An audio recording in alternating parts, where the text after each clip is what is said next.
Hello guys, welcome to 5th Generation Hobby Shop. Unbox and testing tayo ng Airsoft Pistol Glock 17.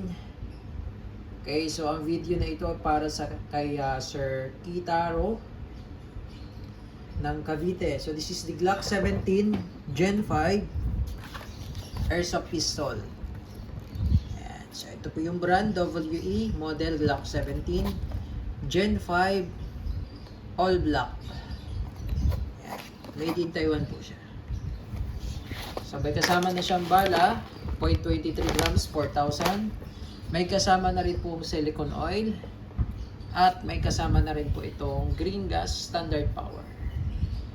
Number 12, pop dyno. And this is the unit. Comes with owner's manual, scan the QR code sir for parts explosion. And also comes with 2 back straps.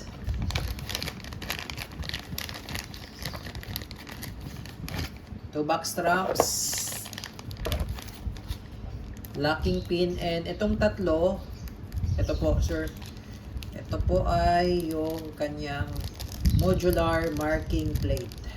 Ito po.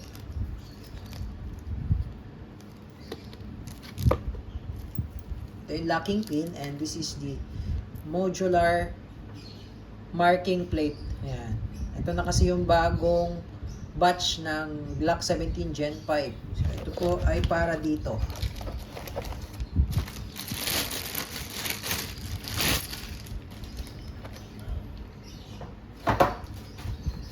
Yan. So, kung makikita nyo po, may mga uka. Yan. So, ito po yun. Ito po yung ilalagay na yan. Yung tatlo na yan, ito para dito. Ayan yung sticker na lang. Tapos ito para dito. And then yung isa naman para dun sa magazine. Ito. Yan.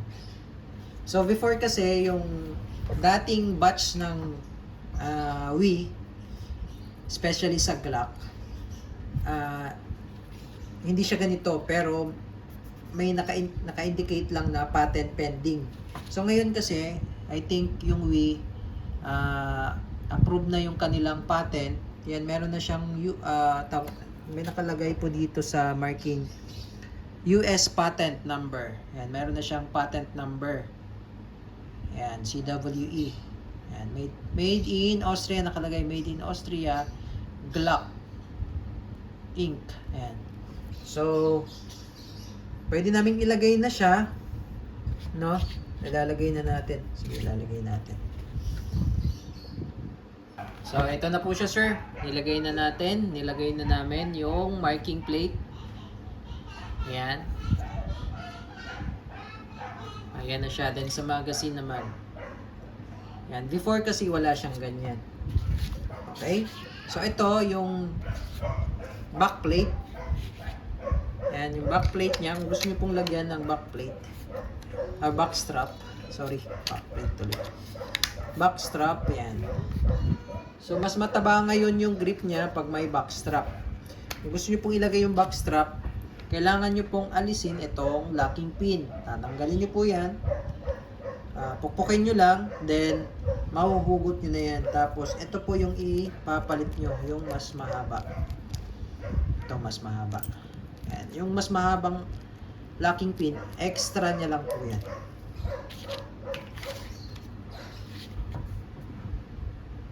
Okay, so higpitan lang natin sir yung mga valve and outlet and inlet para lang intact yung mga valve.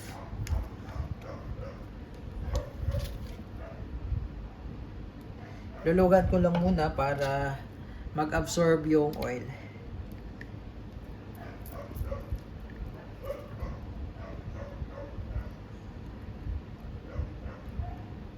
Ayan. Then, ito naman yung inlet.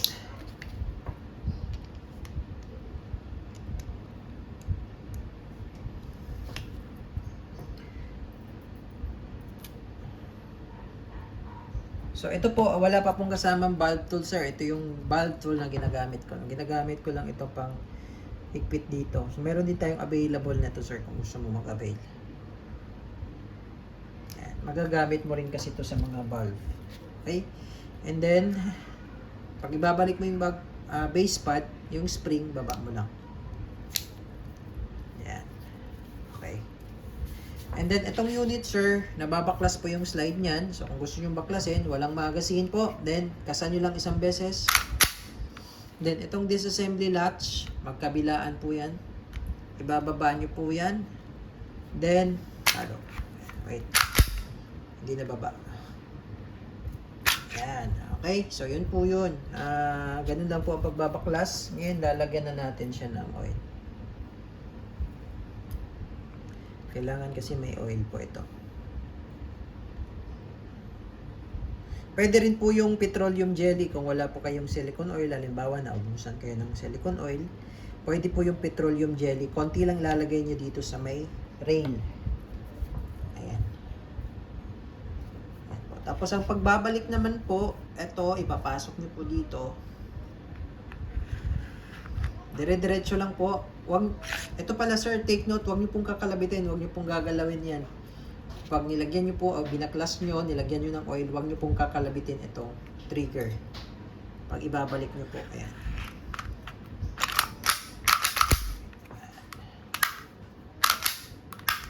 So, pwede rin po kayo ditong maglagay ng red dot optic. Sorry, flashlight, then red dot optic. Ayan, pwede kasi modular to eh. Ayan. Hindi ko pala naipakita kay sir. Ito may screw yan sa ilalim. Pag piningit mo yung screw, ito mahuhugot mo to. Ayan, pwede ka dito maglagay ng red dot optic. Okay? Then, lagay tayo gas. Bala.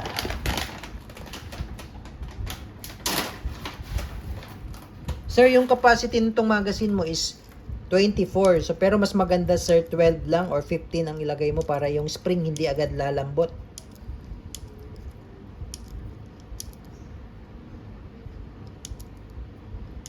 At the same time, pag naubos yung bala, pag nag-load ka or reload, makapagpahinga yung magazine. Yung magazine kasi sir, lumalamig po yan. Normally, lumalamig dahil sa gas.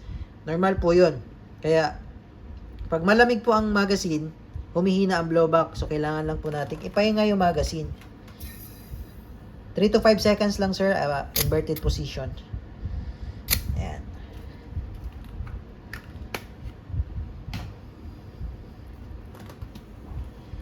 Okay.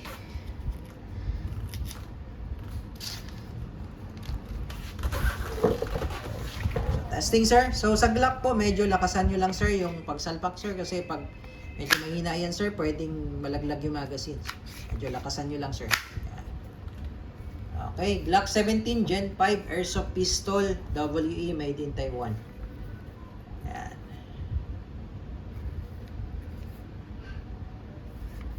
Okay, testing. Testing po, Glock 17 Gen 5 WE Airsoft Pistol.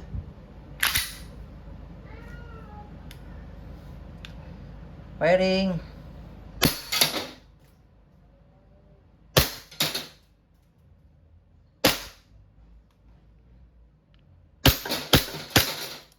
Ubusin natin yung bala sir hanggang sa mag-open slide.